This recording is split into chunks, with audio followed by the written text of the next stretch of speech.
What's up, YouTube? Daniel back here for another video. As you can see, I'm in a different setting. I'm actually in Playa del Carmen, Mexico.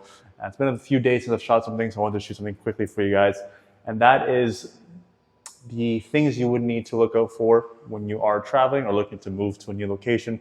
So if you are new to the channel, my name is Daniel. For the past 2 years, I've been able to live drug-free from psoriasis using just food, and I use what I learned on this channel to help you guys and also clients that I work with. So, like I said, the topic of this video I realized is something that I'm kind of been more exploring more and more. I've kind of been in a stage of my life where I'm looking to just move abroad elsewhere. I currently live in Canada, Toronto, Canada, and as you may or may not know, Canada's weather is not the most ideal year-round. I would say only 3 months of the year are enjoyable, June to August. Other days or the months of the year, it's mostly just snow, cold weather, like winter, fall, spring as well. It's something that me myself, I'm not looking to really experience for the rest of my life. I want something where there's sun year round, maybe 300 days around that area, just because of the importance of the sun, being able to get vitamin D, how it helps with your mood, just so many different factors. Just being here for the past 2 days and spending time today outside for like 30 minutes, you just realize how important it is to really use the sun, not fall into the trap of believing society is saying that, oh, sun is bad and like wear sunscreen, all this bullshit basically trying to sell you to keep you sick. And yeah, basically that would be the one thing, actually going back to the topic of the video, is to look out for when you are traveling or looking to move somewhere, when you are with the condition you have, skin disorder, could be autoimmune disorder as well, all related to the gut, but essentially a place with good climate, sun, hopefully year round, 300 days a year minimum, but the importance of sun just for vitamin D regulation and being able to have that hormone, because it is a hormone, it's no longer a vitamin, and that is the key thing that I would look out for. So yeah, place that has sun, warm weather, you're able to go outside, especially for like things like cleansing and cleansing, so like through autophagy and things like that. That's all done through movements, so walking, running, heavy sweating, removing all the toxins from your body. And if you're inside freezing and you don't really have the tendency or the want or need to go out because it's so cold, it's just better to kind of just tuck yourself in and not do the things you have to do. So that's number one.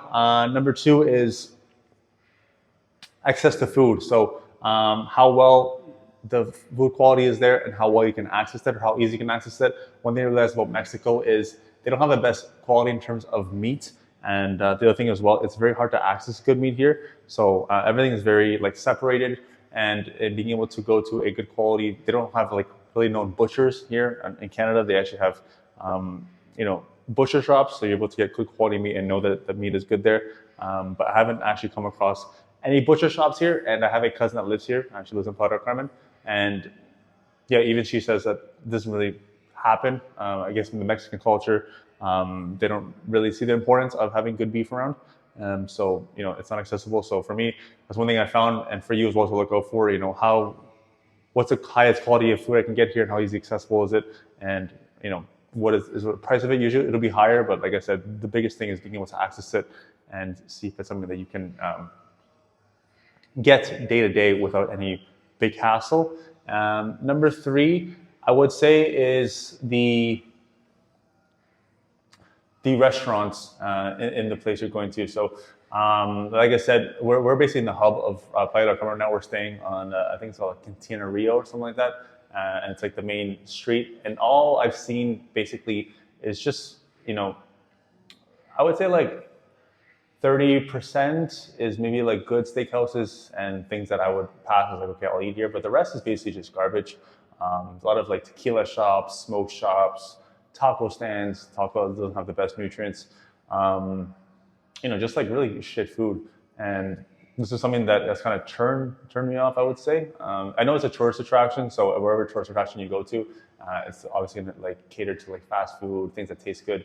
But for me, looking to live in a spot, that's something I would look for. Quality of restaurants, what type of food they serve there, and just basically the standard that each restaurant holds itself to. Like I said, only 30%, I would say maybe even less, has a higher quality that would say, okay, this is like acceptable, and I'd go here.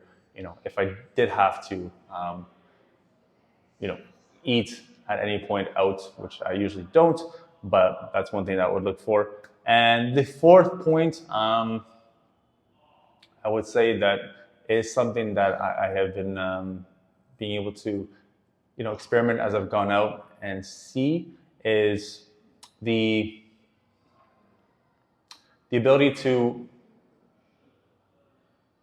trust, I would say, manufacturers of, you know, whatever you're trying to make. So, you know, like for instance, when I was going out today, there wasn't really a trust in what they were portraying in their food. So, for instance, you know, I went out yesterday, we went grocery shopping, and basically they were almost like lying in terms of like the quality of beef that they were saying they had in the grocery store. It was less than, I would say, the quality that I've seen in grocery stores in Canada and Mexico I'm talking about. And this is something that, you know, comes with, like, I would say, the rules and regulations of each country. With Mexico, I found that you don't really have, there's not really like regulations that each, you know, company has to follow if they're serving food. At least I've seen, or any quality standards. And that's one thing that is important, I would say, for yourself trying to heal through food.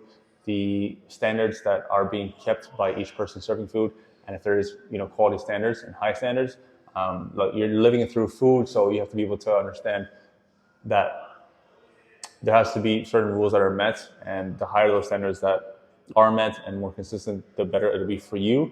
And, you know, basically, you know, standards being met, I would say, is the fourth one, just to clarify more. So, you know, any country you go to, understand that you can kind of see it from the legislative part of, like, you know, is there rules that are being kept, just major rules of, like, you know, people driving, you know, judicial system, stuff like that in the broader sense, but then it goes more into the micro of like the food and stuff like that. I think Europe has way of one of the biggest, which I've never been to, and something I'm trying to experience. But so far, I've just been to like North America, South America, and I would say there's very few countries in South America that do follow standards, and that is something that I'm looking more and more towards. So, yeah, I think that's one thing. Like I said, I've just started this whole journey of looking to experiment and see where I can go with things. But anyways, I thought I'd share that. Hope you guys liked the video. If you say anything, much love. Other than that, all the best of luck, and yeah, keep killing.